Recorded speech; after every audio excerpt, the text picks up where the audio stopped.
Selamat pagi, siang, dan malam buat kamu yang hidupnya di warnet. Gimana? Udah jackpot? Iya salam. Dan di video ini kita lagi-lagi akan merangkum sebuah film yang kalau dilihat sih alurnya biasa saja. Tapi gua nggak munafik kalau film ini memang pemersatu jomblo sob. Film ini berdurasi cukup pendek, sekitar 15 menitan. Dan yang gua cukup heran, film asal Portugal ini katanya pernah memenangkan penghargaan gitu sob. Dan langsung saja gua ceritain. Siapkan kopi dan udut kalian. Jangan lupa kendorin tuh celana.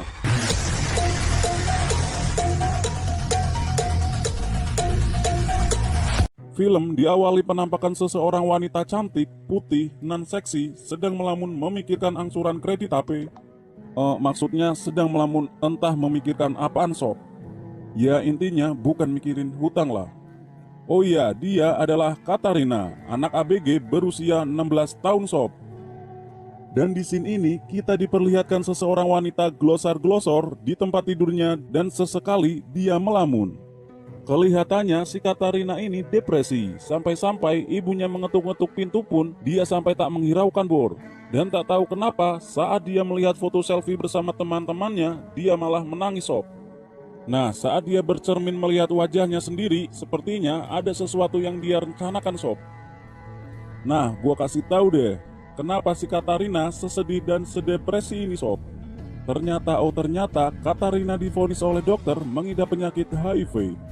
Ya buat kalian yang belum tahu bukan tempe, apa itu HIV? Nih, gua kasih tahu yang belum tahu.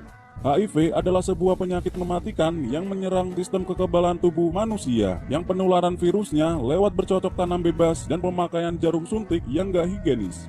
Jadi buat kalian para cowok-cowok jomblo yang tak tahu siapa pelabuhan roket bersandar, cukup hati-hatilah ya, jangan sembarangan. Iya salam. Scene langsung berpindah di sebuah lorong yang sepi. Di situ Katarina nampak berjalan sendirian. Ya gua takut aja sih dia diapa-apain sama cowok brengsek di luar sana sob. Kayak lu, maaf. Soalnya dia berjalan seakan-akan gak niat hidup. Dan ternyata si Katarina pergi ke sebuah klub dan bertemu seorang pria yang sama sekali tidak dikenalnya. Oke, sebut saja si pria ini Parjo sob. Karena Katarina yang berpikir hidupnya tak lama lagi karena positif HIV, jadi dia mempunyai pikiran jahat untuk menularkan penyakitnya ke semua cowok-cowok hidung boleng sob. Ya kata lainnya berbagi keenakan lah, tapi malah penyakit. Oke, karena si Parjo imannya tipis dan jarang laku kalau di klub, ya sikat aja anjing, dikasih gratisan, siapa sih yang mau nolak? Dan mereka pun gak banyak tingkah untuk menyewa kos-kosan atau hotel melati sob. Cukup ruangan 2x1 di dalam toilet. Sebelum ritual penanaman benih dimulai, si Parjo berniat memakai pengaman bergelembung. Akan tetapi ditolak sama si Katarina sob. Katarina berkata, keluarin aja di dalam. Sontak, ngilu aku cuk. Maaf. Setelah keduanya have fun, Katarina pun pergi begitu saja. Dia kembali pulang ke rumahnya. Sesampai di kamarnya, dia langsung membuka bajunya sob. Dan berhubung gua takut kalau sabun kalian cepat habis, makanya gua skip aja lah. Nanti gua dimarahin emak lu cuk. Keesokan harinya, Katarina kembali berulah sob. Ia mendatangi sebuah toko yang jikalau dilihat itu toko penjual alat-alat bantu untuk mantap-mantapan. Ya kalau di sini mah kayak semacam toko obat kuat di pinggir jalan gitu sob.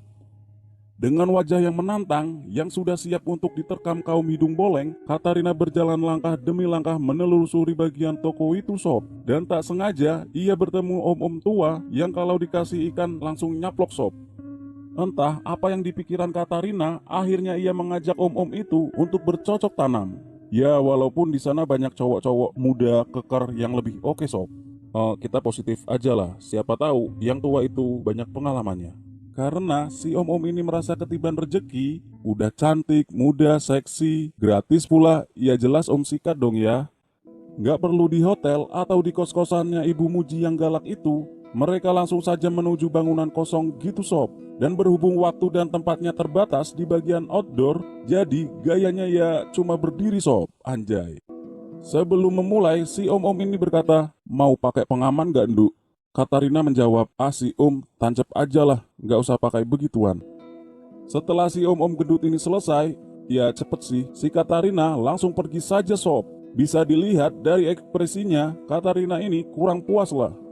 Ya walau tujuannya dia cuma menularkan penyakit saja sob.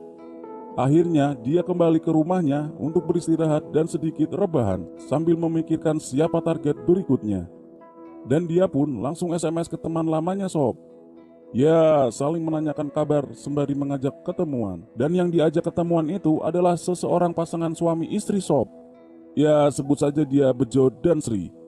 Jadi tujuan Katarina ini bertemu dengan Bejo dan Sri ingin mengajak keduanya main mantap-mantap sob.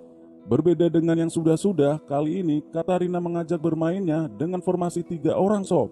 1 menyerang dan 2 bertahan. Dan akhirnya mereka pun bermain di kamar. Ya lumayan deh, rada nyaman dikit di kamar. Seperti biasa, si Katarina menolak kalau si cowok menggunakan pengaman sob. Ia berkata, ya keluarin di dalam aja. Tahu sendirilah kalau tujuannya Katarina cuma ingin menularkan penyakit sob. Setelah melakukan ritualnya, si Katarina langsung pergi begitu saja dengan berjalan kaki. Gua heran sob, kenapa nih bocah suka banget jalan kaki? Dan di tengah jalan, dia mencoba memberhentikan mobil untuk meminta tumpangan. Dan pucuk dicinta ulang pun tiba, gantian si ketiga pria ini yang ketiban rezeki sob. Awalnya keadaan masih terkendali saat pria-pria ini ingin mengantarkan Katarina pulang. Ketiga pria ini merasa kebingungan saat Katarina meminta memberhentikan mobilnya di jalan yang sangat sepi. Tanpa panjang lebar, Katarina pun turun dan berdiri di depan mobil sambil melepas segitiga bermudanya, seakan-akan menantang mereka. Melihat si bocah ini gak ada akhlak, ketiga pria ini jadi tegang berjamaah sob. Hingga akhirnya ketiga pria ini pun dengan ikhlas meladeni permainan si Katarina. Dan target pertama ialah pria yang sejak di mobil selalu menatap wajah Katarina. Ya, sebut saja dia Burhan sob. Sementara yang lain nunggu giliran di servis, ya sebat dulu cok biar gak tegang.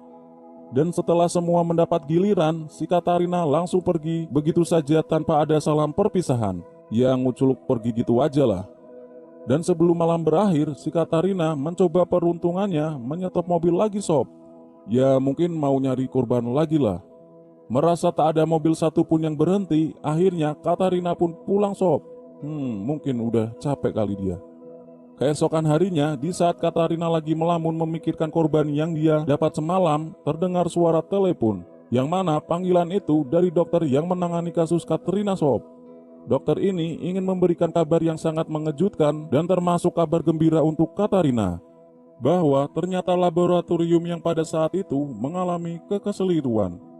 Jadi faktanya kalau selama ini Katarina tidak terjangkit penyakit HIV. Mendengar hal itu membuat Katarina menjadi semakin stres sob. Gimana tidak, dia sudah menjadi odading geprek oleh lelaki-lelaki di luar sana dan ternyata dia malah tidak positif HIV. Ya mungkin ini adalah karma sob untuk dia. Dan film pun tamat.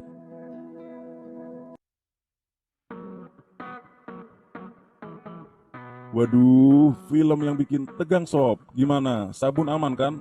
Masih ada ukir-ukirannya bukan? Nah, pesan apa sob yang bisa kalian ambil dari film ini? Karena menurut gua ini adalah film edukasi. Jadi buat kalian janganlah suka jajan-jajan sembarangan di luar sana sob. Kita nggak tahu dan nggak akan tahu apakah jajanan kalian steril atau tidak. Terima kasih yang sudah nonton video ini. Ambil baiknya dan buang buruknya. Sampai jumpa di video berikutnya.